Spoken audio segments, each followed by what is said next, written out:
be reading, bro. Liberal arts school, I know I'm gonna have to read. So just trying to read more or whatever, and I love reading. I think my new passion for reading, or like, you know, my newfound passion for reading currently right now is because of this podcast. Like, I love reading books that are on knowledge about my culture, knowledge about other cultures, just all of that, just knowledge, you know what I'm saying, philosophy, etc., expansion of the way I think already, how I can deepen my intellectual connection with myself and with the world. I think that is highly important, and I do that by reading. And, you know, I like using those words and stringing them together like the way I do. You know what I'm saying?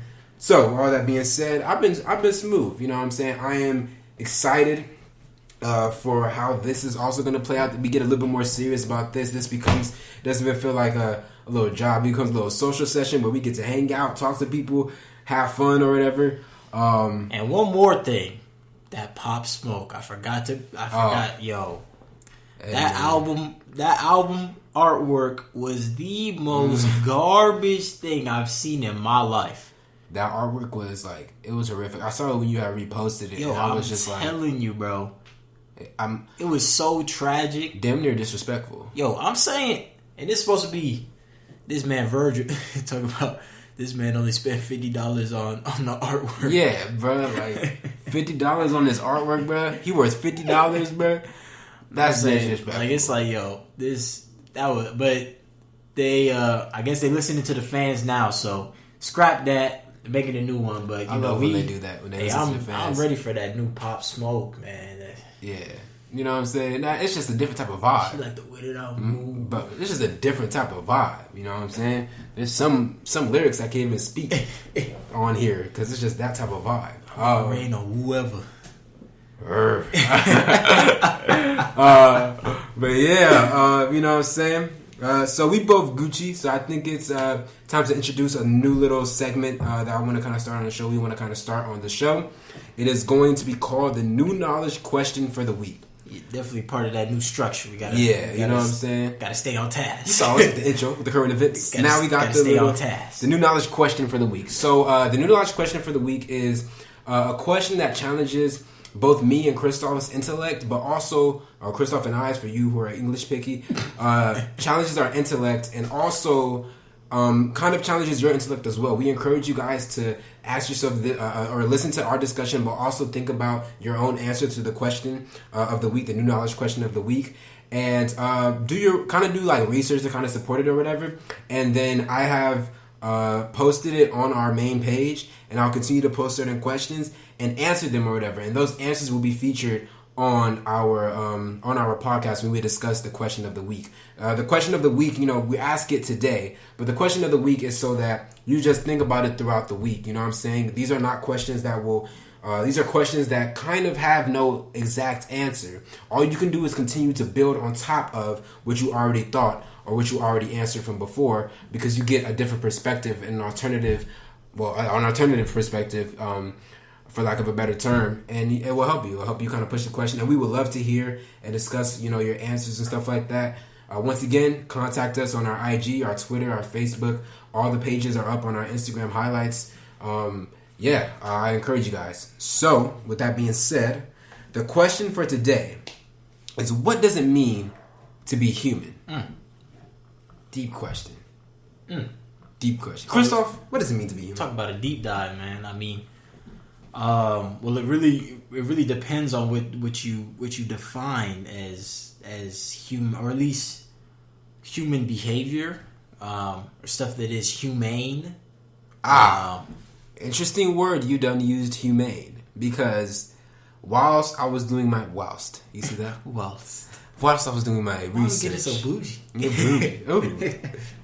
While I was doing it, what they don't know is I have a cup of Henny in my hand.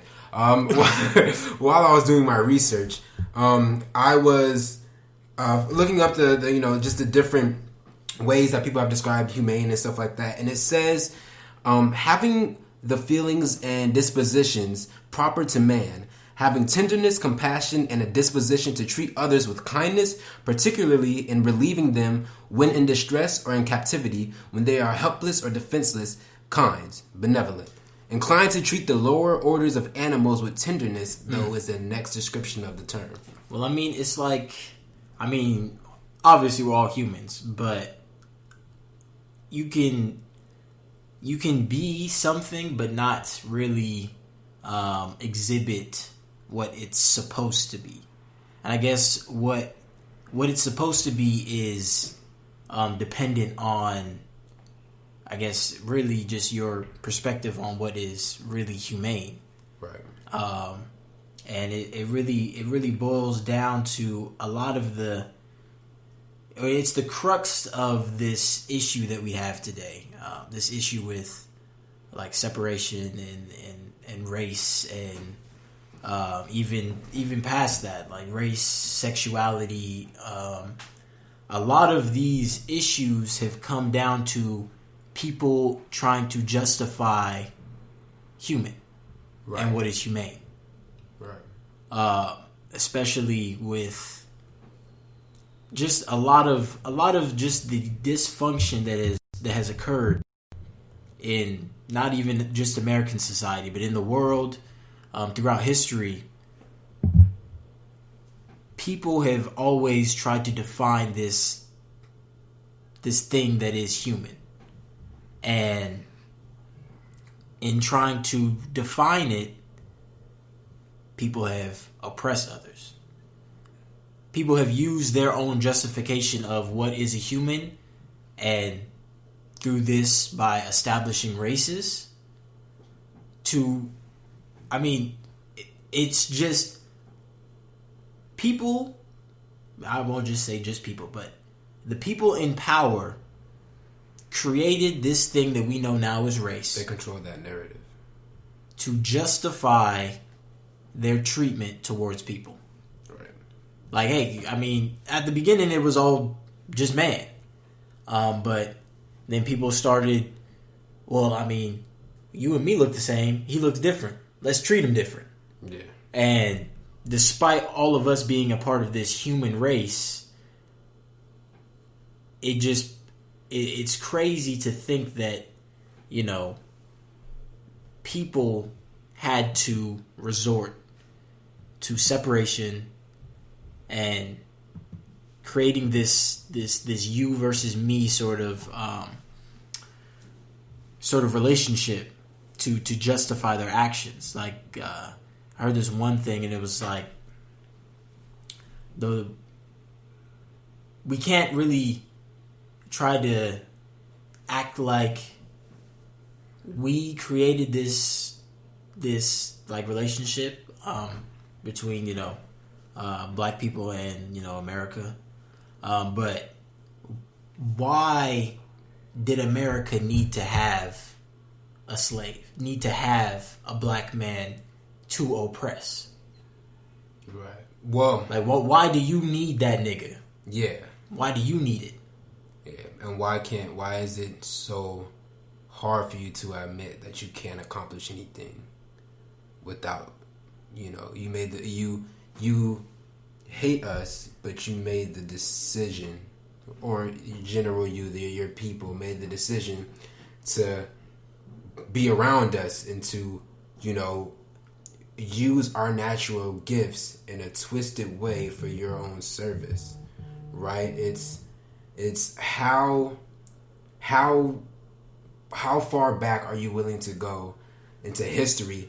And I'm talking about people now. How far back into history are you willing to go to really get your education and get your information? I don't understand why people have such a hard time admitting that without us, right, without this classification, without any of that, this society would crash, because our wouldn't crash. It wouldn't have started. Oh yeah, it wouldn't have started.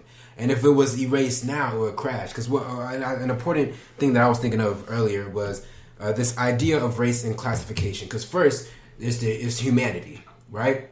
Right? We say, what does it mean to be human? Well, when we talk about being human, we constantly do a lot of things that, can be debatable, right? First, we separate ourselves from animals. However, to be humane means that you treat something that is usually associated with an animal, and a human, right? In definition, it said human and animal, which separates humans from being animals, right? And then you say that you're supposed to treat them with kindness and benevolence and etc., right? Okay. Well, if you're to be humane, right, which is a characteristic of a human, which means that if you're human, you are naturally or you are expected to be humane or act humane towards other people who look like you and extend it to other parts of nature. Okay, well, how come in society, how can you call yourself human or classify yourself as a human if you are not even humane towards your own kind? Right? Because the depth of it is that we continue to separate people because it's easier to talk or communicate or control them when they're separated into groups. Because think about it. Let's say the Black Lives Matter movement is completely successful and we are now all equal and there's no racial disparity, it's racial unity, right? Well, there's an issue because we're still under the umbrella of race. We just achieved equality within our race, but we're still operating under race and social constructs of race. So therefore, we will always be judged by our race or by the group that we've been classified in. Because once you take, because the opposite of that would be where we no longer we destroy, a social construct created by people to oppress. We destroy that social construct. We destroy racism. We destroy separating people by the way they look and their genetic leadership. We're just all human, right? That way, which is the most difficult way to ever approach, any society, to approach an individual and, based off of the biological, like based off of, neurology and just those type of studies, human behavior studies, instead of studies associated with races, you know what I'm saying? And then that way we can talk to an individual. If you were messing up, I want to correct you and say that your actions, or see you for who you are, for your actions. I don't want to see first black, associate everything that comes into my head with black, and then judge you based off of who you are. I may never actually see who you are because I'm way too focused on the fact that you're black, right? But is that practice humane? Am I being kind and benevolent to you by ignoring who you really are for a classification in the society that I live in? You know what I'm saying? Like, is that humane of me? Am I showing that type of kindness? Am I treating you as human the way I would describe being human? Well, at least I come from a little bit of a different perspective where, like this whole thing, I wish that we could just eliminate, race and just see everybody as part of the human race. And, a lot of us do. But what I wouldn't want to get away from is, yes, we are all a part of this amazing human race. But because a lot of our race throughout history is also tied to a lot of culture, I wouldn't want to then say it's everybody's. Then say it's everybody. You see what I'm saying? So at least for me, I don't want to live in a society where it's like, oh, I don't see race, because that's just disingenuous to a lot of the. Because the reason that races were made were to justify treating them bad or treating them a different way. Right. So I don't want you to just forget that. I don't want you to just throw that out. I want you to recognize it, but continue to treat me as a human. Because it kind of ties back. Because I went to, as some of you know, I went to a protest over the weekend, and so it was a Black Lives, part of the El Segundo for Black Lives partnership. Mm-hmm. Partnership alert. But it was part of the El Segundo for Black Lives. And I went to go speak, and me and my friend Dawn, we go up, we pull up. We're a little bit late, and we're walking up, and I see this truck bed, it's like a redneck truck. We'll just call it that. Right. Reason I call it that is it just had a whole bunch of Trump flags hanging off the back. So we walking in, and I see this, and I look over, and this is at like the city hall.